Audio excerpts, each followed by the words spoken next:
Merci Monsieur le Président, ma chère collègue. Question originale, ma chère collègue. J'avais presque envie de vous passer l'enregistrement de ma réponse de l'année dernière.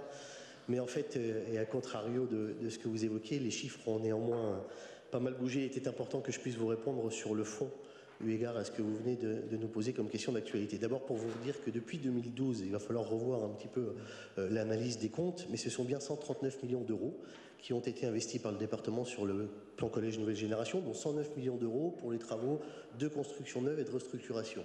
Si vous y ajoutez les 29,3 millions d'euros que nous prévoyons au budget primitif 2020, nous arrivons bien à un total de 168 millions d'euros. Donc soyez rassurés, il n'y a là ni affichage, ni annonce électoraliste, comme vous l'indiquiez.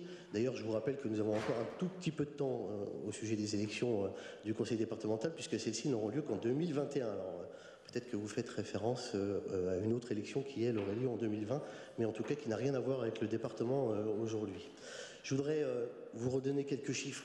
Je crois que les réalisations parlent d'elles-mêmes, puisque nous arrivons aujourd'hui, fin 2019, à un niveau d'engagement du département qui aura livré 6 collèges neufs, Custine, Jean Lamour à Nancy, Lons-la-Ville, Vendeuvre, Bénamesnil, Villers-les-Nancy, un collège restructuré à neuf à Réon, une phase du collège de Jarville qui lui aussi a été restructuré à neuf, 5 collèges restructurés partiellement, Longuyon, Bayon, Cirey-sur-Vezouze, Ludre et Blainville, 14 collèges dont les phases de travaux ont été réalisées, qu'il s'agisse d'accessibilité, d'aménagement ou de confort thermique. Je veux parler ici de Toul, Valcourt, de Lexy, de Jarny-Mézières, de Jarny-Aragon, de Neuve-Maisons, Jules Ferry, de Champignol, de Froide, de Liverdun, de Thiaucourt, de Baccarat, de Dombasle-en-Bagny, de Dombasle-Faranque, de Dommartemont et Victor Prouvé à Laxou. En 2021, ce sont 2 opérations de construction neuve qui seront livrées, puisque les travaux sont déjà en cours.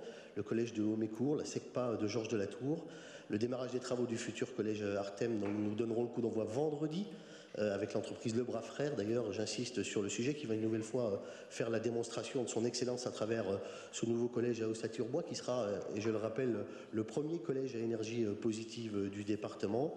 Nous continuons les travaux du collège de Jarville, la phase 2, les travaux de restructuration à neuf de Vézelise. Nous démarrons les travaux de restructuration partielle des collèges de Fouques, de Thiaucourt, de Dombasle-en-Bagny et de Dombasle-Faranque. Nous lançons les études de maîtrise d'œuvre de l'opération collège de Toul-Croix-de-Metz. Nous lançons le concours du futur collège Plateau à Nancy, même s'il est aussi, et puisque vous évoquiez dans mon argumentaire axé sur la lourdeur des procédures, force est de constater qu'elles sont aussi rencontrées dans un certain nombre d'autres instances. Je pense notamment à la ville de Nancy, qui met aussi du temps à mettre en œuvre ses engagements sur la cession du terrain. Nous lançons également les études de programmation au collège de Gerbet-Villers, à Ainville, à Pagny-sur-Moselle, à Nomny, à Dieuloir, à Audun-le-Roman, la halle des sports de Haumécourt. Nous lançons aussi l'étude de faisabilité du futur collège de Mont-Saint-Martin. Alors je suis vraiment désolé d'avoir été un peu long dans cette énumération, mais en tout cas c'était important de redire ici que c'est à la fois pas une liste à l'après-vert et c'est pas non plus une annonce ni de la communication, c'est bien la réalité aujourd'hui que je vous invite à constater dans l'ensemble de cet établissement. Et j'ai encore envie de vous poser la question de savoir si vous connaissez aujourd'hui d'autres grandes collectivités près d'ici qui peuvent s'enorgueillir d'un tel bilan. Pardon, je suis vraiment curieux de les connaître. Alors non, nous ne sommes pas en retard sur le plan collège nouvelle génération. Nous l'ajustons, nous le confortons, nous lui donnons une ambition supérieure à celle qui avait été initiée en 2012. Parce que oui, il s'agit vraiment aujourd'hui d'un plan particulièrement ambitieux pour notre jeunesse. Oui, il est sans équivalent aujourd'hui en France. Oui, nous le menons à bien. Et oui, nous sommes aussi, au travers de ce plan, au rendez-vous de la transition écologique.